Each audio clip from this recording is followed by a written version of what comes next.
చెట్టంతా పెరిగిన ఆవకాయంత తెలివితేటలు హరీష్ రావుకు లేవని సీఎం రేవంత్ విమర్శించారు. నాగార్జున సాగర్, ఎస్ఆర్ఎస్పీ వంటి ప్రాజెక్టులు ఎవరు కట్టారని ప్రశ్నించారు. జూరాల, దేవాదుల, ఎల్లంపల్లి కాంగ్రెస్ ప్రభుత్వమే కట్టించిందని చెప్పారు.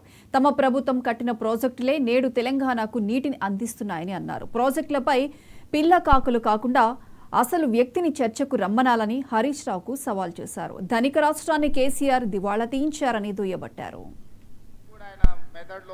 తెలివితేటలు ఉన్నట్టు నాకు అనిపిస్తలేదు.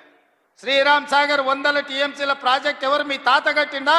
శ్రీశైలం ప్రాజెక్టులో 300 టీఎంసీలు నిల్వ మీ ముత్తాత చేసిండా?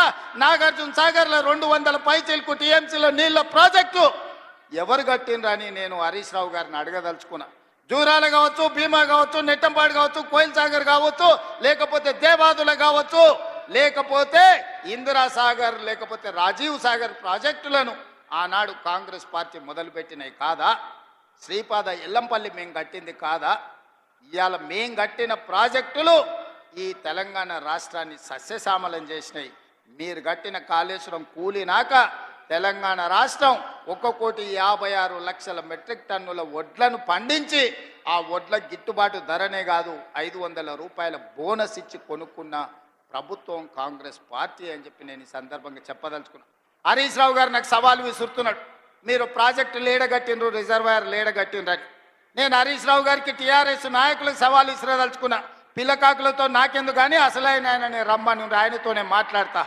శ్రీరామ్ సాగర్ మీద మాట్లాడదామా, నాగార్జున సాగర్ మీద మాట్లాడదామా, శ్రీశైలం ఆనకట్ట మీద మాట్లాడదామా, జూరాల మీద మాట్లాడదామా, భీమా మీద మాట్లాడదామా, నెట్టంపాడు మీద మాట్లాడదామా, కోయిల్ సాగర్ కట్ట మీద మాట్లాడదామా, రాజోలి బండ డైవర్షన్ స్కీమ్ దగ్గర మాట్లాడదామా, లేకపోతే మంజిరా పరివాహక ప్రాంతంలో మాట్లాడదామా? చంద్రశేఖరరావు గారు, వీళ్ళని కాదు, నువ్వు రా, నువ్వు వస్తే నీకు తెలుస్తుంది మేమేం చేసినాం, మీరేం చేసినాం.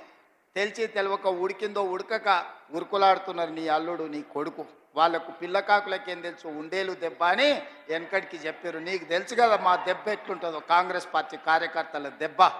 2023 డిసెంబర్ 3 నాడు చూసినావు కదా మా కార్యకర్తల దెబ్బ.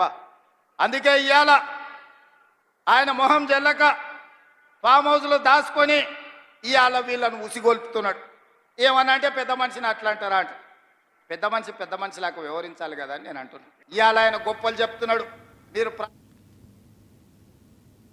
భద్రాద్రి కొత్తగూడెం జిల్లా ఇల్లందులో